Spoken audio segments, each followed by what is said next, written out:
Vinicius junior নাকি মেসির চেয়েও ভালো, অথচ ব্রাজিলের সেরা এ ফরোয়ার্ড থেকেও বেশি গোল করেছে আর্জেন্টিনার একজন ডিফেন্ডার। শুনতে অবিশ্বাস্য লাগছে, কিন্তু জাতীয় দলের পারফরমেন্স হিসাব করলে ব্রাজিলের তুলনায় এতটাই এগিয়ে আছে আর্জেন্টাইনরা। ব্রাজিল দলের হয়ে এ পর্যন্ত 5টি গোল করেছেন ভিনিসিয়াস জুনিয়র। অন্যদিকে আর্জেন্টিনার নিকোলাস ওটামেন্দি জাতীয় দলের হয়ে গোল করেছেন 7টি, যেখানে ভিনিসিয়াস জুনিয়র আক্রমণ ভাগের খেলোয়াড়, তার গোল করাটাই স্বাভাবিক। কিন্তু বিশ্বসেরার দাবিদার ভিনিসিয়াস ব্রাজিলের হয়ে সেটা করতে পারছেন না। অথচ আর্জেন্টিনার নিকোলাস ওটামেন্দি রক্ষণভাগে খেলেন, গোল করা তার দায়িত্ব নয়। তবুও ভিনিসিয়াস থেকে জাতীয় দলের হয়ে বেশি গোল করেছেন তিনি। ন্যাশনাল টিমের পরিসংখ্যান ঘেটে দেখা যায় এ পর্যন্ত জাতীয় দলের হয়ে ভিনিসিয়াসের গোল রয়েছে মাত্র 5টি, সেখানে আর্জেন্টিনার ওটামেন্দি 7টি গোল করেছেন জাতীয় দলের হয়ে। এমনকি ব্রাজিলের রদ্রিগো তার থেকে বেশি গোল করতে পারেননি। বর্তমানে ব্রাজিলের আক্রমণ ভাগ বিশ্বের অন্যতম দামি, কিন্তু জাতীয় দলের হয়ে তাদের পারফরম্যান্স আর্জেন্টাইনদের তুলনায় অনেক পিছিয়ে।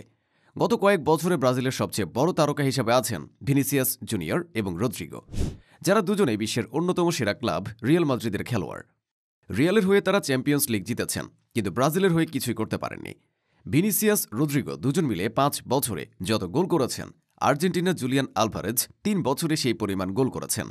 অন্যদিকে ভিনিসিয়াস রদ্রিগো দুজনের তুলনায় প্রায় 3 গুণ বেশি গোল করেছেন লাউতারো মার্টিনেজ। ব্রাজিলের জাতীয় দলে 2019 সাল থেকে নিয়মিত খেলছেন ভিনিসিয়াস এবং রদ্রিগো।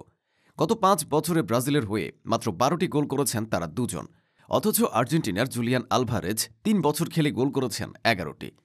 এদিকে লাউতারো মার্টিনেজের হিসাব করলে ভিনিসিয়াস রদ্রিগো আশেপাশেও নেই।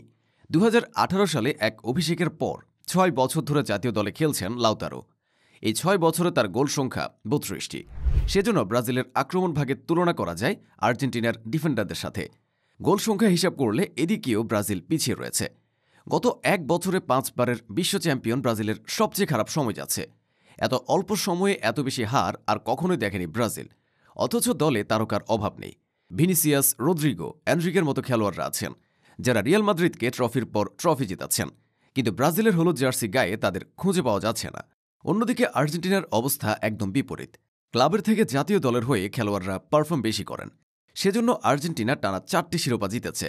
বিশ্বকাপে লাউতারো মার্টিনেজ ভালো করেননি, তবে তার জায়গায় দুর্দান্ত করেছেন আলভারেজ। কোপা আমেরিকায় আলভারেজ গোল পাননি, কিন্তু লাউতারো মার্টিনেজ হয়েছেন সর্বোচ্চ গোল স্কোরার।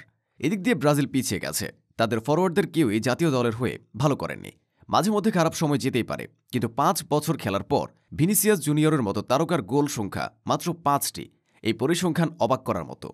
7 গোল করা রদ্রিগোর পারফরমেন্সও আহামরি নয়। এক্ষেত্রে বর্তমান আর্জেন্টিনার মতো ব্রাজিলের একজনই তারকা ছিলেন, যিনি জাতীয় দলের হয়ে দারুণ করেছেন সব সময়। তিনি হলেন নেইমার জুনিয়র। নেইমার থাকা অবস্থায় ব্রাজিল হয়তো শিরোপা জিততে পারেনি, তবে এতটাও খারাপ অবস্থা কখনো হয়নি, কারণ ক্লাবের মতো জাতীয় দলের হয়েও ভালো পারফরমেন্স করেছেন তিনি।